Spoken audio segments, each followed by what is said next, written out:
I'm a person who believes that the digital assets that we own are going to be more valuable than and the real assets we're going to own, because everything is imaginary anyways, right? So digital assets are going to be really powerful. Welcome to Opolis Public Radio, where we dig into how a rapidly changing world is impacting our lives and what we can do about it, with a focus on freelancing, finances, and the future of work.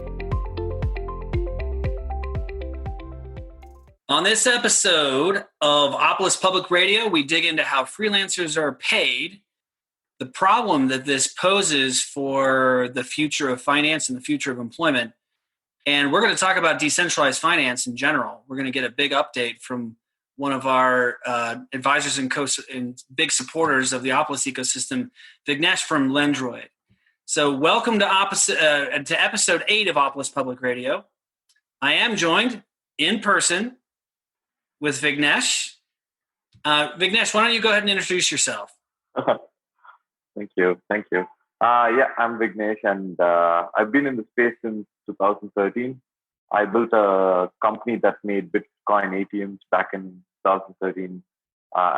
It's BitAccess, and we went through YCombinator, all that stuff. This is pre-Ethereum, right? So after that, it's once Ethereum got launched, I got into Ethereum. We've done a few iterations of research on decentralized finance in general, but we focus on creating an anti-fragile financial system as a whole. So it's a long process, and we've been at this project since 2017, and we've missed, I think, just one East Denver in the middle. Yeah, no, I remember you guys were noticeably absent in 2019, but came back with the big splash in 2020. We were glad to have you back.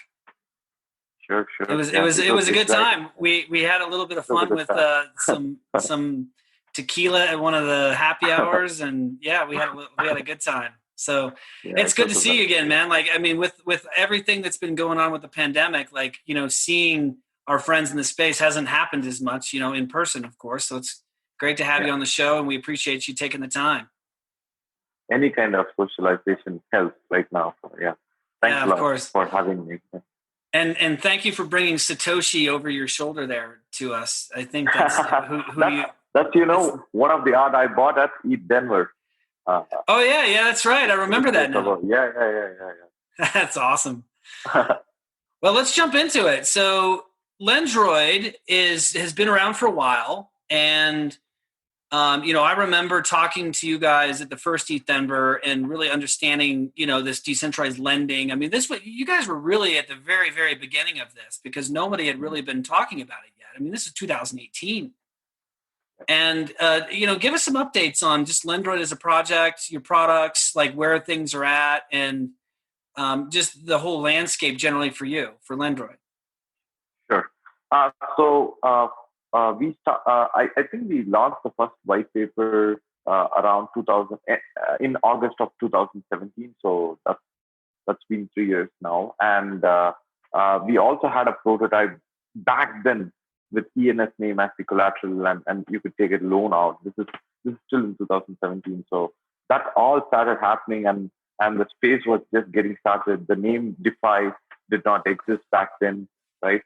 So it was just just lending back then. And I think with our first version, we tried a few things out in terms of the model of how we can do this, and I think that's kind of the model that's going on in the whole space right now, which we call the Wrangler model, where there is a collateral, all loans are over collateralized. And if there is a price volatility situation that affects the lender, the collateral is going to be liquidated some way, right? It's not a foolproof system. A lot of bad things have happened already, black swan, or something that's not so much of a black swan in crypto. So, we've had projects lose money, etc., etc. Now, when we started the project, we were the first to put out that model, but then we moved away from that model because during our testing, we figured out that this has a lot of risk a lot of tail risk, especially at Denver, we rolled out a new idea of how we could do lending without actually like having this risk not being transferred properly. So we created a whole anti-fragile system, and that's what we have been testing for a while now. And we also we are excited that we also moved into the NFT space, and we've been working on it, testing some prototypes on how we could use lending there, because we also get to work with artists who are real people who are actually making money. I was so excited to see some people because you don't know, we talk about DeFi all the time. I don't know who's using it, right? It's just crypto nerds and high frequency arbitrage traders, right? Because I'm like, is anyone taking a loan at 10% going and buying a house, or some more Ethereum, right? So mostly it's going to be people are going to leverage and things like that. So we found artists to be a very good customer base and people who we can test our new financial concepts on, and they're also very open to experiments. So we've been launching a lot of small experiments on that side also. Yeah, it's really interesting. I mean, it seems like, as much as DeFi, the word became a thing, it seems like in 2019, because we were, I think ETH Denver was one of the first events to really have a DeFi track, right? To really emphasize sort of what was going on. But it seems like we're still in highly experimentative mode, right? We haven't really, I mean, as much as we've seen a few projects start to scale, we haven't really seen, the vulnerabilities have been accentuated. The risks have been accentuated. The Black Thursday for Maker was a big one. There's been a lot of vulnerabilities exposed, I guess, through the process that makes me feel like we're still a little bit off from being sort of mainstream ready. Yeah. Now, one thing and that's the thing, right? We've been trying out all of these lending models that you see right now. Yeah. All kind of follow the same principle behind it, right? How do we do lending? And that's the same principle. Collateralized lending. Exactly. Yeah. So that's what we have to reimagine, and that's what exactly we are doing here from lending. Yeah. Yeah. So one thing that we talked about at one point that really piqued my curiosity, because it was something that was, I think, maybe kind of obvious to me, but you had kind of really perked up on it. You're like, wow, we really need to get out and have more types of collateral, right? Where it's not just one digital asset underpinning another digital asset. And that's really what DeFi does now, right? It's mostly, magic internet money on top of magic internet money on top of magic internet money. And we've sort of created, in some people's world, sort of a house of cards, right? Yeah. But, in sort of reimagining DeFi, even though it might be a little early to say that we need to reimagine it, but thinking about the next evolution of it, you mentioned artists, and we've talked about invoicing, right? Mm. So invoices as an asset. And this is obviously our, sort of overlap in sort of the world of DeFi and sort of the future of this. But talk to me a little bit about what your vision for that would be. So taking an invoice as an asset, something that it's a proof of work essentially. Yeah. And we're going to pump that into the DeFi market. So explain to our listeners, this idea that we've got and how we might go about executing that. Sure. I've spent some time thinking about various models we can do this on, right? And the first thing we come up with is the traditional one. I still remember the company called KickPay, which was part of our YC cohort, and they used to do invoice buying, straight plain invoice buying, where if you're going to get paid in say net 30 or net 60, they would just buy up your invoice. They buy the invoice, right, at a discount for 3 or 4%. Exactly. Right. Yeah. There's another one called Quill, QWIL, which is actually pretty well funded. I mean, they've got Series C, I think, 100 million. Wow. So okay. Something like that. Mm-hmm. So it's in the analog world of things, this is, it's evolved from just banks, right? So banks normally would have to extend a line of credit to you, a factoring line, and then they'll buy your invoice as long as you have the credit to substantiate it. And then they'll have buyback provisions and other things that, costs a lot. It costs a lot of money. And most gig workers or independent contractor freelancers could never get a line, right? They don't have the credit to do it. And that's where I think with blockchain and DeFi, we can get a little more creative here, right? The most basic thing we can do is tokenize an invoice and then use that as a collateral. And we can have some underwriters who are okay with taking this kind of a risk to start giving out the loans. That's pretty simple. And we can do that today on Lendroid, right? That's something we can do. But what I'm thinking really with the experiments with the artists and everything, actually we started working on something called the payout contract for the artists. So you know how the artists actually earn royalties on secondary sales, right? So if you look at that, it's kind of a recurring revenue. And once you have a recurring revenue on something, you can then take it into a smart contract. And if you can hold that smart contract ownership as an NFT, right? That NFT can be used as a collateral. And that was the idea we were going for. So imagine a freelancer. We can do two things here. One is he could have a payout contract into which he would get the future payment into, right? And then he can tokenize the whole smart contract that he's going to get the payment. And then we can use that token, the NFT, as the collateral for a loan. That's one thing that's possible. The other thing, I think it's really smart.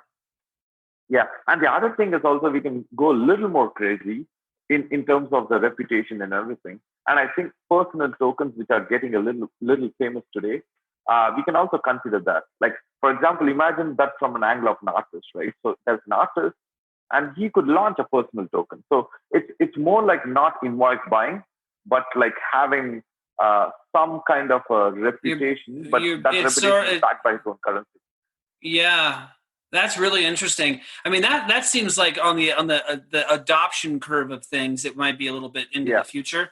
But it's interesting. So just to give some context to this for our listeners, I think it's important to kind of underpin a little bit of this conversation with the problem.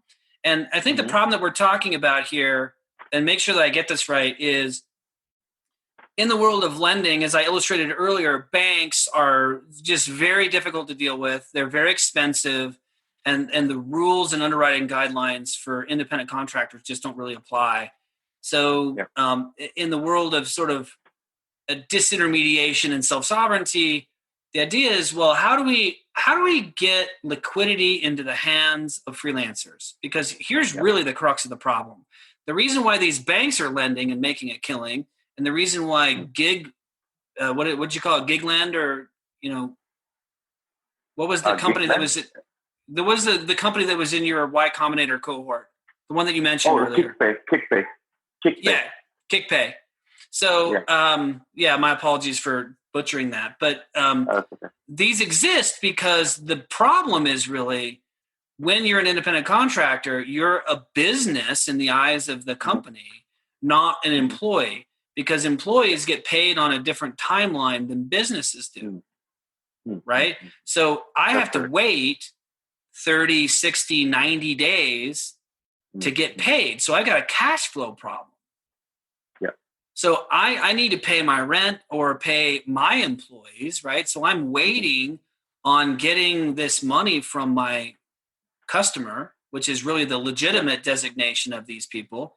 And I've got to wait to get that money, and I'm just not getting it on time. And even if my terms are 45 days, they're probably paying me in 65 days, right? Because they're not going to pay me on time. They never do, and or rarely do they. So how do we get liquidity, on-demand liquidity, into the hands of this sort of high-frequency, high-fluidity future of work, right? Because that's really, gig work, independent contracting.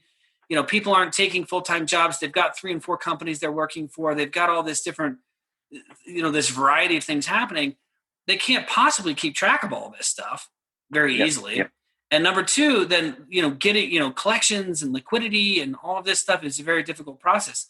So it's really about how do we take this emerging technology and create liquidity? That's really what we're doing. Make sense? Correct. Yeah. So good that I'm glad that I got it right. So let me ask another question then. Sure. In terms of making this happen, what do you think user experience needs to look like in order for this to go mainstream? Because right now, the people using DeFi aren't your next door neighbor. Yeah, right? That's right. Yeah. Go ahead. Yeah, it's a very niche, and yeah, that's correct. Like DeFi, like even if the UI is easy, I don't think understanding what yield farming is going to be easy, right? Yeah, like, no. That's the thing. Like the concept. Hey, did you get your yam though? Did you get your yam? I skipped on that. I did too. It went to 0. I saw. So anyway, the experiments. I skipped that experiment. So with the whole idea of DeFi, like the good part about what you are bringing onto the table is that this is something that people understand, right? Like and one of the most important things, even before we talk about the user experience, I think is that we should talk about how, like if we want a liquid system in this case, we need to make sure that even if it's a delayed payment or something, there is like it can be confirmed that the payment will be made, right?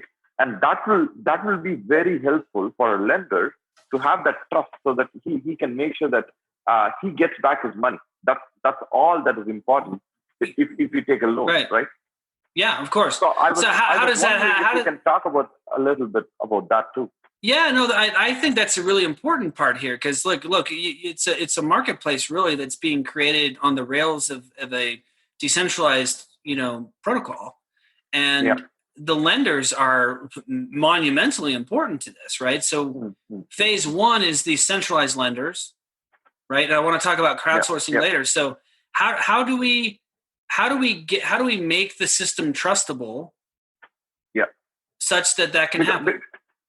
Because I think one of the angles to look at it is like where the money is flowing from, right? Like if you look at where the money is flowing from, if it's from the companies that want to hire these freelancers, there should be a system where either that there is a promise, say for example, there can be a native staking token or something that the companies have to stake in order to hire a freelancer or something, so that if they don't actually repay in the next 45 days, pay the invoice in the next 45 days or within the term, there should be some slashing condition, right? So they lose their stake or they slash their stake and that goes to the freelancer and they still owe the money.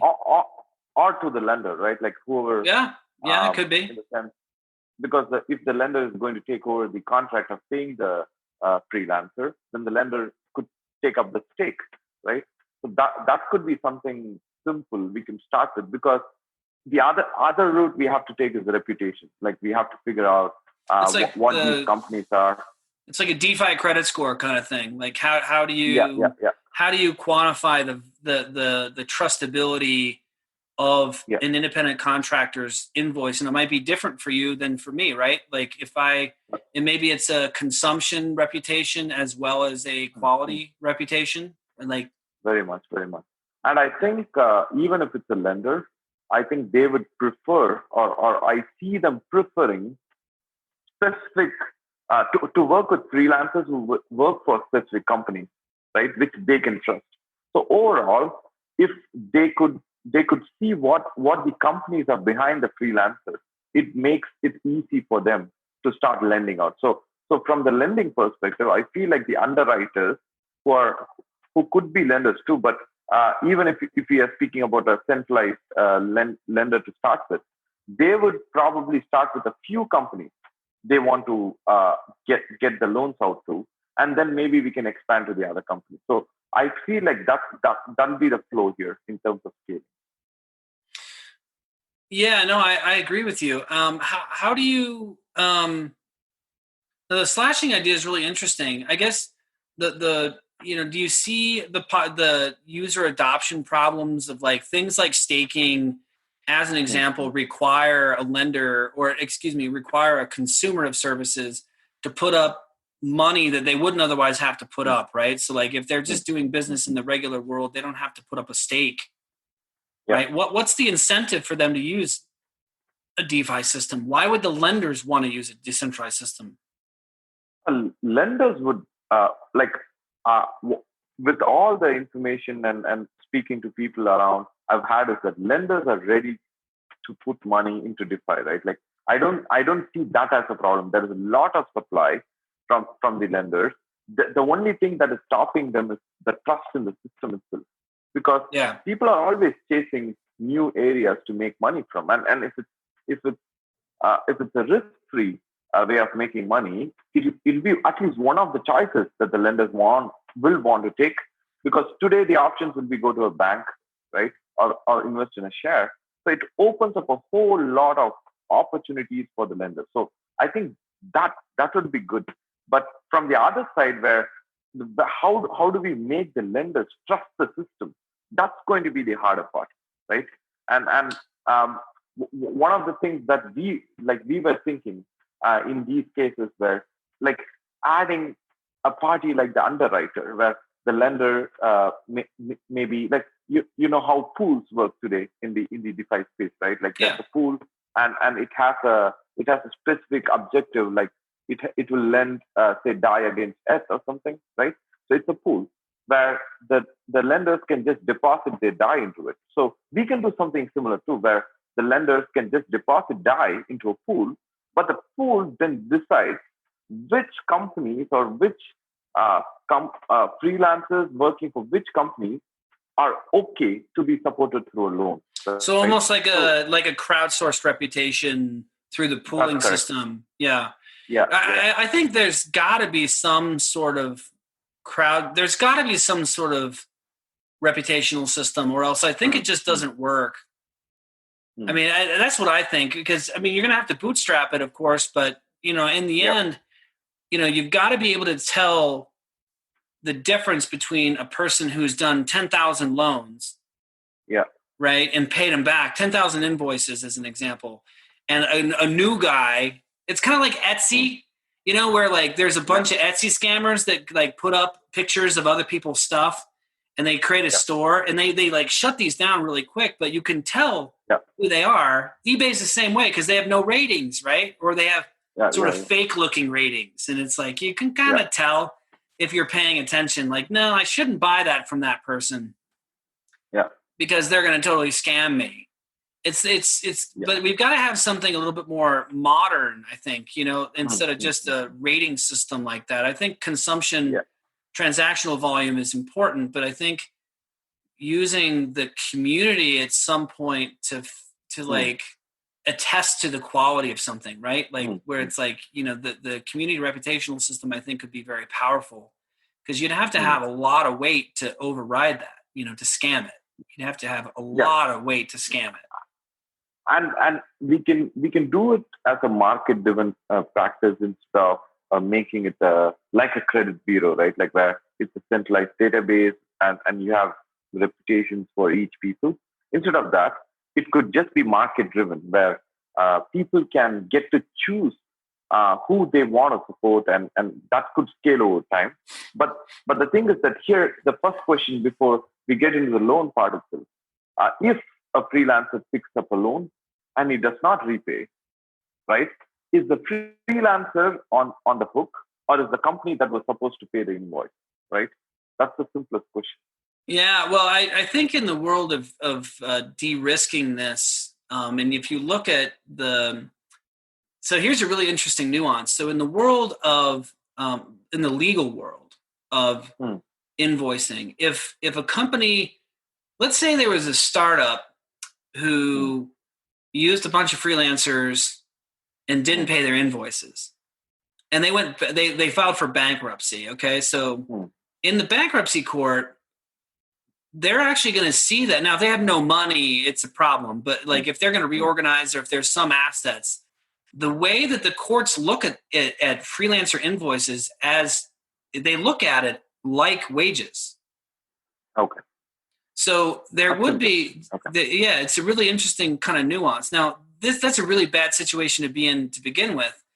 So there's really underwriting on both sides. It would be the service consumer also needs to have some, because, they got Moody's and Bloomberg ratings for this, right? Like, they got Dun and Bradstreet, your Dun score, right? For like your quality as a business, right?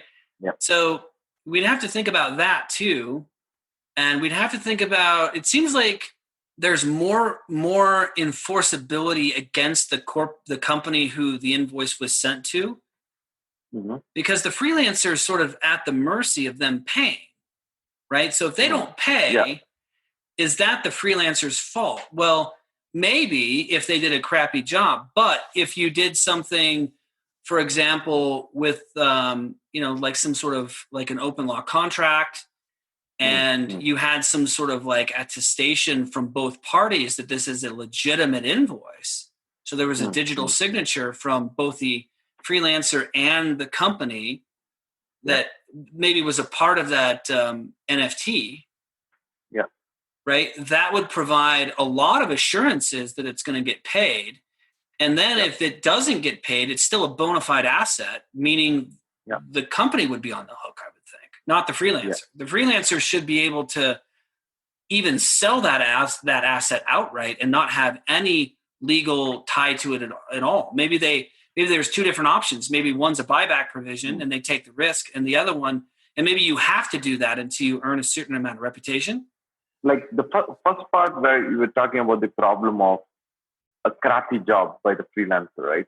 So I feel like that can be taken out of the conversation, because maybe these invoices get paid, or the invoices get initiated for being paid only after the job is done or something, right? Like and after there's some sort of verification that it's Yeah. But the delay is still going to be there even after the job is done. And the freelancers are supposed to get the payment. That there's still going to be a delay, like of 30 days, 60 days.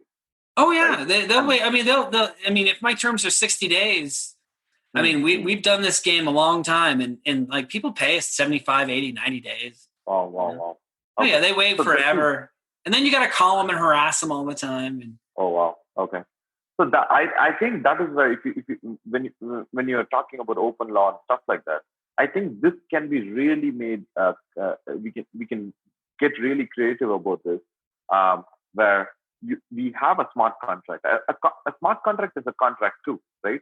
And legally speaking, and if there is open law attestation and everything on that specific invoice, one thing that can happen is there is the company, the freelancer, the underwriter, and the lender. So there are 4 people now, right? So the company has to pay the freelancer, but he is going to source liquidity from an underwriter, and the underwriter is being funded by the lender. We are doing this because the lender does not want to go behind the freelancer or the company and take care of the business. So the underwriter can be a pool where the money goes from the lender, just goes into the pool, and the pool just funds the freelancer, right? And if there is an issue, the underwriter could take all these invoices that were not paid by the company, and because they become a business in the middle on the blockchain. They are a layer, but they are on the blockchain. But they get all these tokenized contracts, which they can then go, even if necessary, legally claim payment for those invoices.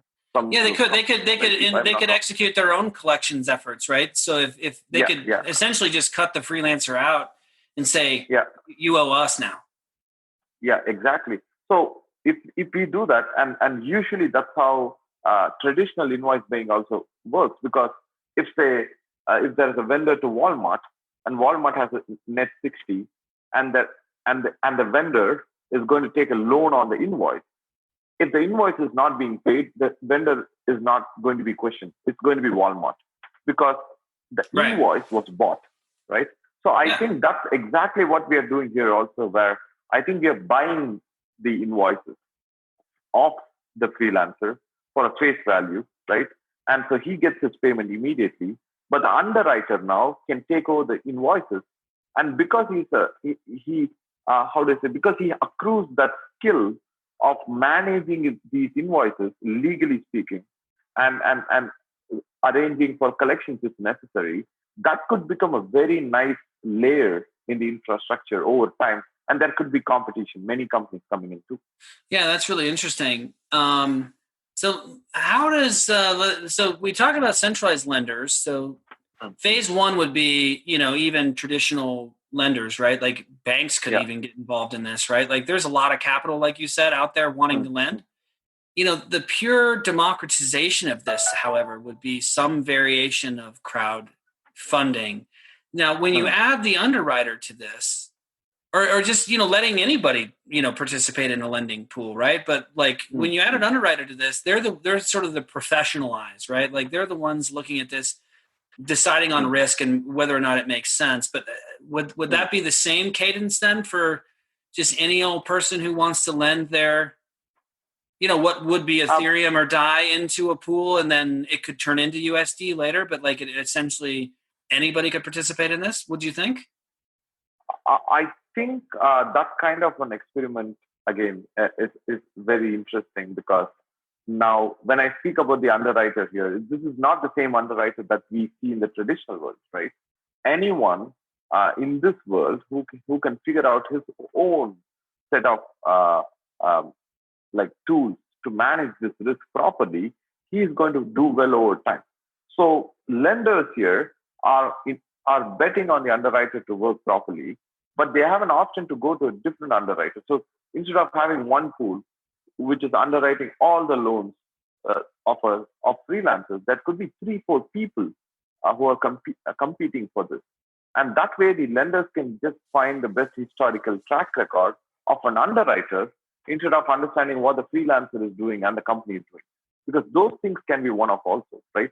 And that's a lot of information for a lender to process in order to make a loan. So I feel like having a kind of introducing an additional player here will be very good for the game we are trying to create here. Yeah, it seems like it. Now, how does this underwriter? I guess the underwriter has incentives to do a good job and create good returns and to have trustability, because then they're going to have their own reputation. Exactly. So almost like a hedge fund manager, but just in a DeFi sense, right? Like, so somebody who's demonstrating returns. So the simplest thing would be where the lenders or the investors in the underwriter pool here just put in, say, DAI or something, right? And the pool can return them pool tokens. So it could be, say, just called ABC. So they get ABC tokens back. And if the pool performs well, the ABC tokens would be worth more. If it does not, they're going to lose money. And the lenders have to understand that they are taking that risk. And that's how they're getting into the lending space here. That's interesting. But I find it interesting. Well, try this on then for a second. What if let's say I'm a part of the Opolis Employment Commons. Okay, so I'm a member, and I'm paying myself consistently. Let's say $100K a year, and that's my base salary that my corporation's paying me, right? So I'm self-sovereignly employed. But then I decide that I want to take 20% of my wages, and I actually want to invest it in an underwriting pool. Okay. So, a lot of people think about 401ks and IRAs and all this kind of stuff, but DeFi really does unlock the potential to have these things at your fingertips, right? So like in my dashboard at Opolis, how do you think that would go down? Do you think that there's demand for that? You said that there's no problem with supply, but what's your sense on individuals wanting to participate in a product like this? I think people are in that mind space right now where they will go for any experiment, right? Like it's okay in the sense that people understand that there's an innate risk here, and it's not the mainstream people who are directly participating. Yeah, this is early adopters. This is like early adopters, right? And they understand that it's really that's the interesting part. We don't get these time frames for a very long time. Like usually the window is very short because someone is going to get really hurt and they're going to call the police, right? Like that's going to happen. And then all these experiments have to stop. But then until that's happening, I think there are a lot of things we can do things like this, which would be completely new from how things have been done in the traditional space. Because what we are trying to attack here by talking about the cost and everything of a loan is that we are trying to democratize who can run and underwrite a pool, right? Yeah. So instead of it being just the banks, we can allow a talent like it is bringing the quants outside of the hedge fund, quants outside of the investment banks, and asking them to sit and make their own pools that they can manage, and they could be really good at it. Imagine tomorrow there could be a guy on Twitter who's a quant. He's really good at it, and he runs a DeFi pool, right? And that kind of a future need not be too far from here, and he could have his own token for the pool too. Yeah, it's really just decentralizing the need for the formal hedge fund, and it's just going directly to the manager people, the quants, as you said, to be able to just do it on their own in a much more high frequency, fluid way. Mm-hmm. What do you see this? So obviously, there's always a cost to these systems. I mean, how does the freelancer pay for this service to get their money? Are they paying a discount like they would in a normal situation? Is that what they're going to do? So, like in DeFi, this has been my criticism about DeFi for a while now, where there is only one number called the interest rate, right? And that'll be a 10% or a 12% APR. That does not make sense because you could get a US dollar loan for 2% in the US, right? So the delta there, like the 8% that is going into the funding of a loan, is usually the risk of the whole loan, right?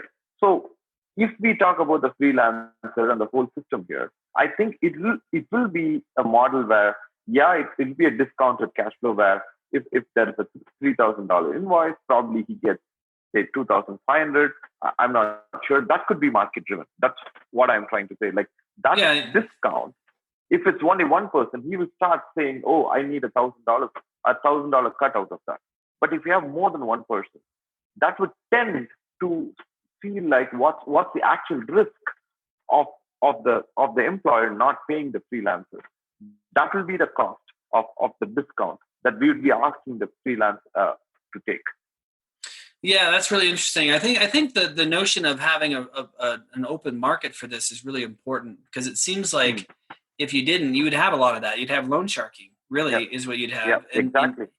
Then it would be replicating, if not accentuating, a lot of the existing problems. Yeah. So that's really interesting.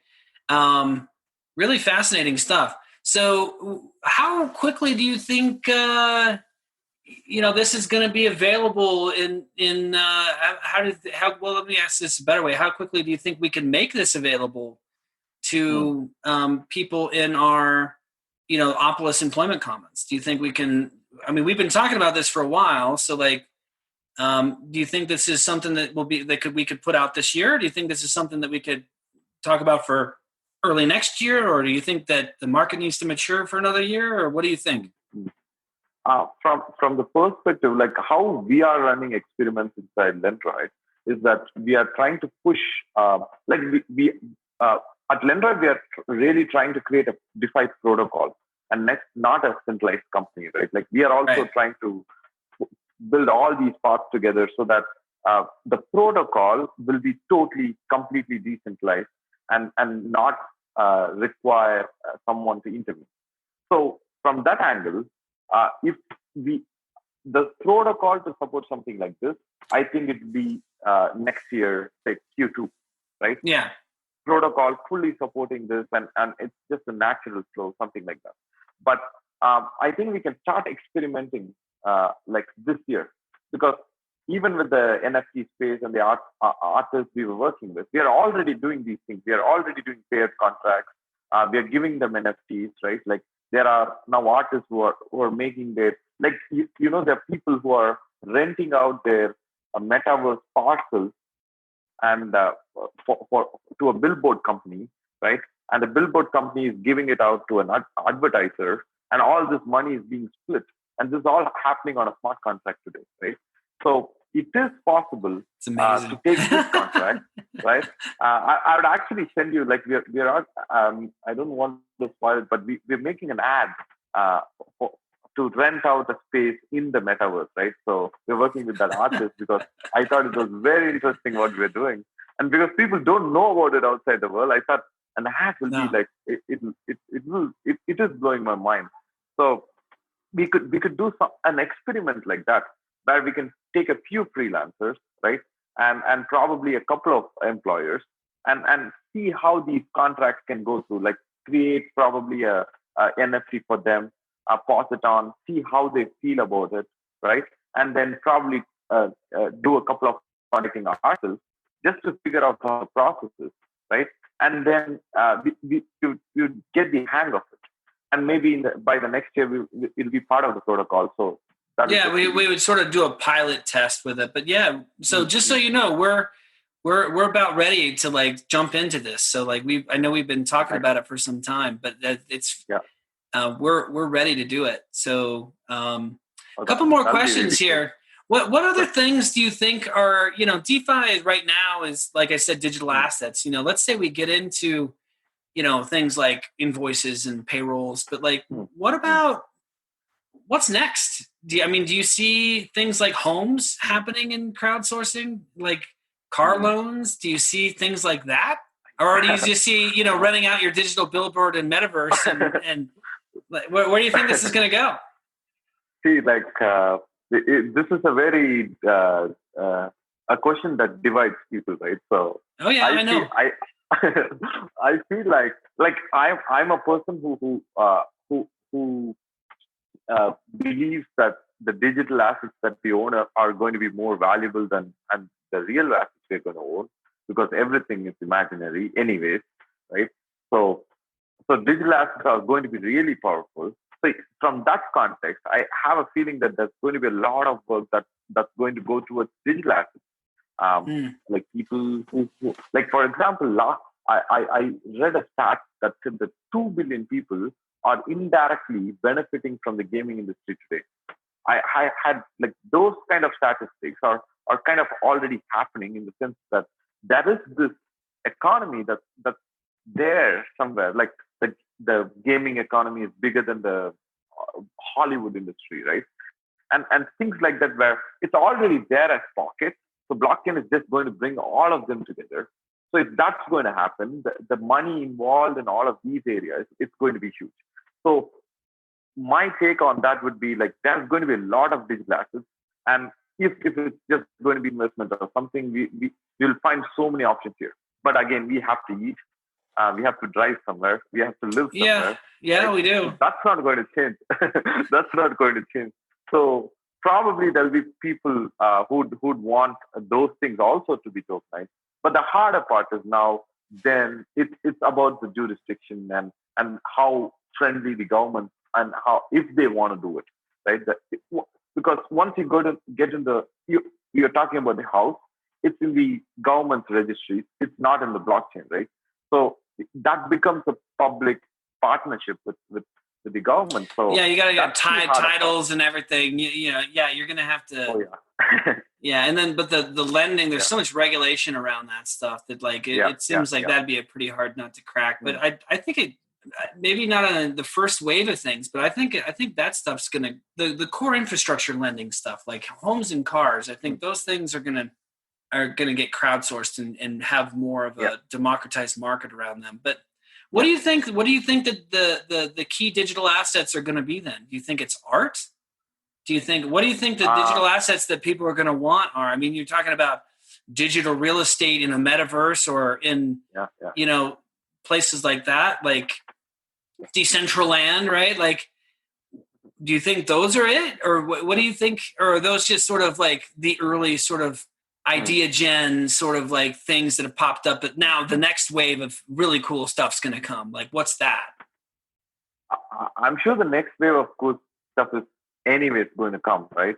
But in a weird way, like all that's happening in the NFT space, and if you look at all these Decentraland and crypto voxels, for example, these worlds are all weirdly low risk, and they are technically not even they're like playing on a Pentium 1 machine, right? Like that's the kind of graphics they might have, everything.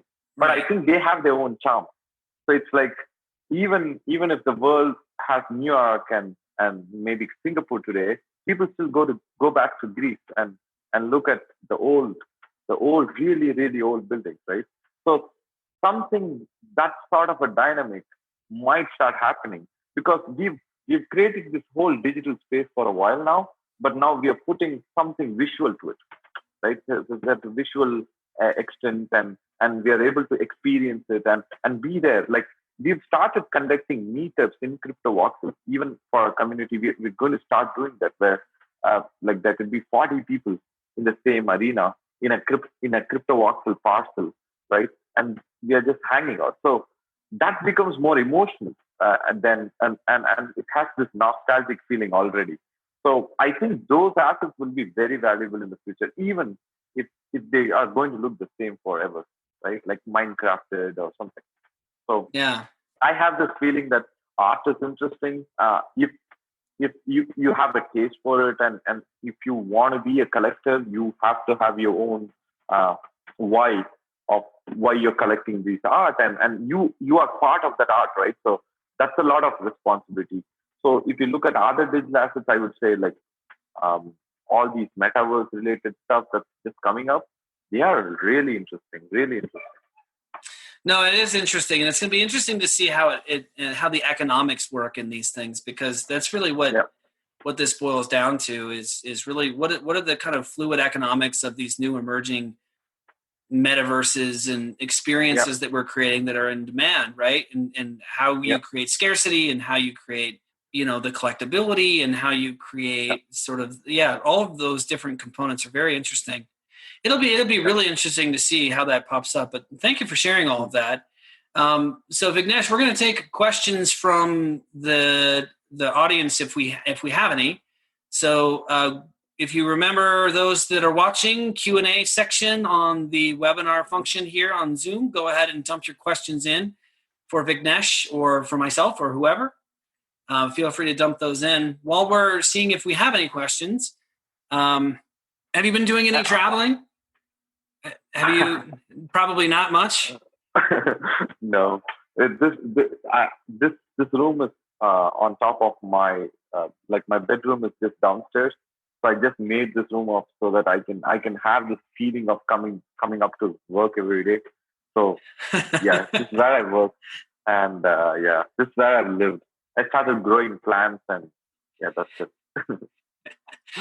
It's kind of funny how we want to compartmentalize ourselves from work and life, right? So like having a special space for work is really important, even though functionally I can do it from my bed even if I wanted to, but I don't really want to, right? It's like a choice that I make, and I don't really want to do that.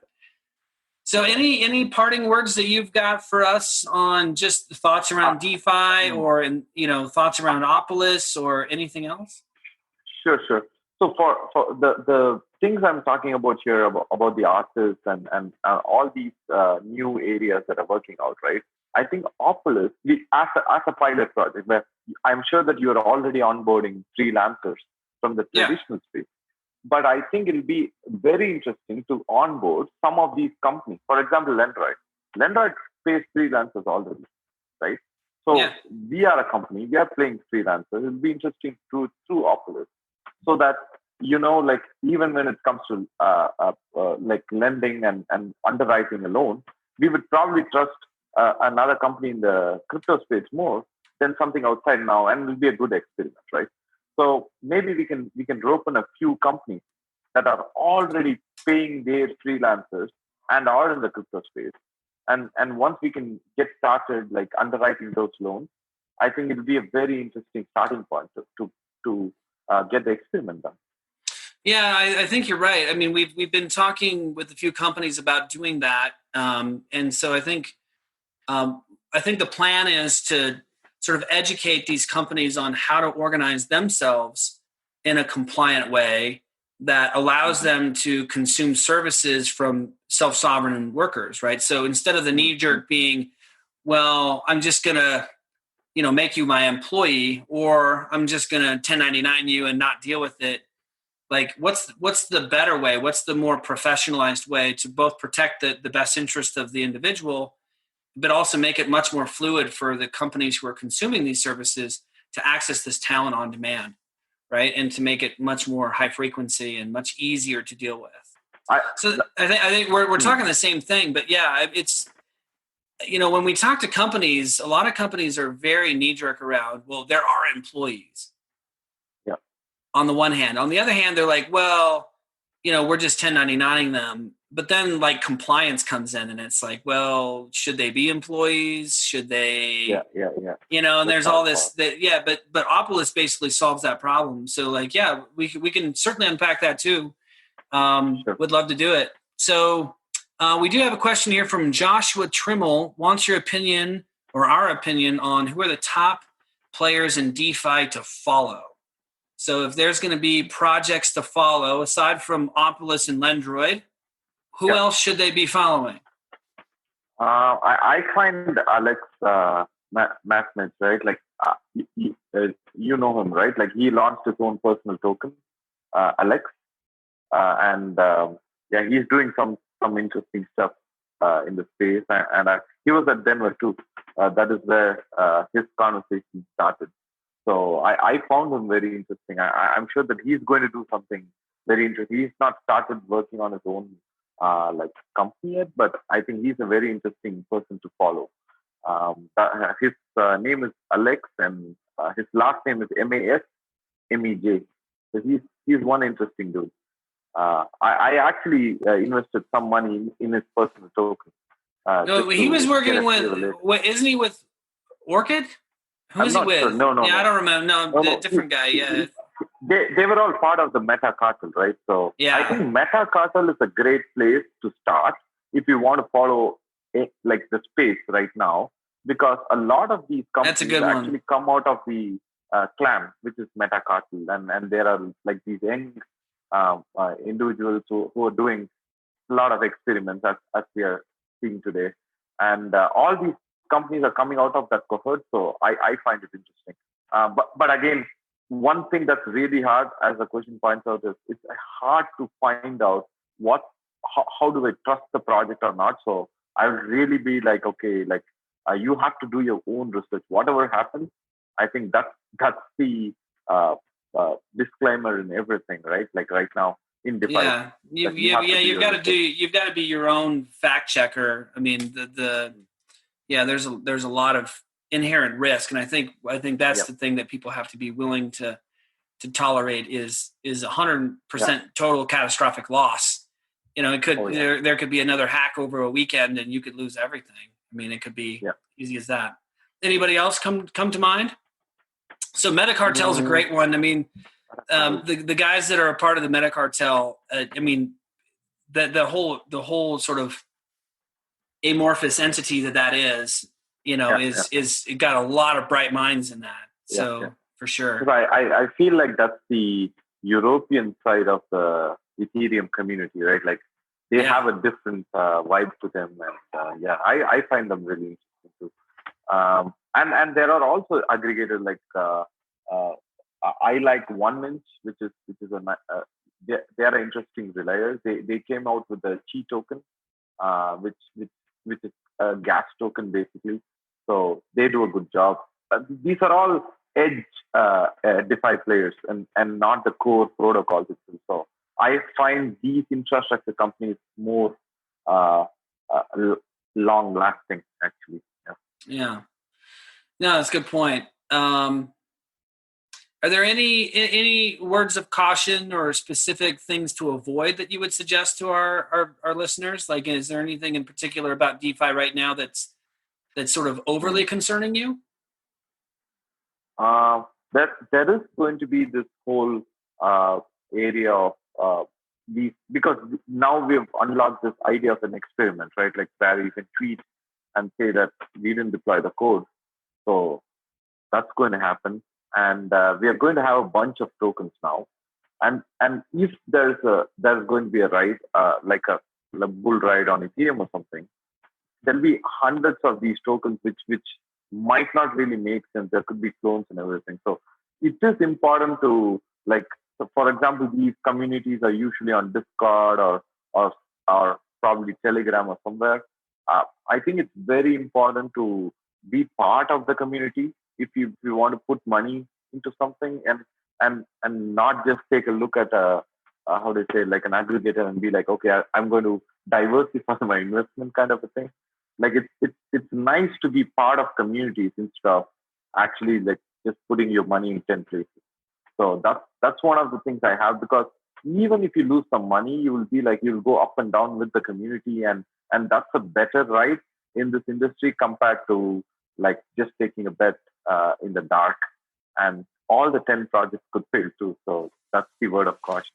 Yeah. So certainly don't put all of your money into DeFi experiments. I think that would be a bad strategy. But in any case, well, thank you, Vignesh, for your time and your wisdom and your insights and your just enthusiasm for the space. It's always a super fun time to have conversation and to just get together and see what's new. So we're definitely, once this pandemic craziness is over, we're going to have to plan a reunion somewhere, and we're going to have to make sure that bottle of tequila is involved, because that was a pretty good time. We didn't do anything illicit. It was just a good time and good tequila and good friends. So we appreciate you. I just wanted to say hello to Anand, who is on with us from your team, and he's been kind of listening in. And just thank you for your support, and we look forward to building some cool things here in the near future. So thank you for everyone for joining this episode of Opolis Public Radio. Remember to subscribe to our YouTube channel for more videos just like this, and subscribe wherever you listen to your podcasts if you prefer just the audio version. If you're a freelancer, gig worker, independent contractor, solopreneur, looking for an employment solution to become self-sovereign and a self-sovereign worker, make sure you join the Opolis Employment Commons today at opolis.co. That's opolis.co. And until then, we'll see everybody next time. Thanks. Thank you. Bye-bye. Bye, guys. Thanks for listening. We hope you liked the episode. If you did, please leave us a rating or review, and don't forget to subscribe. See you next time.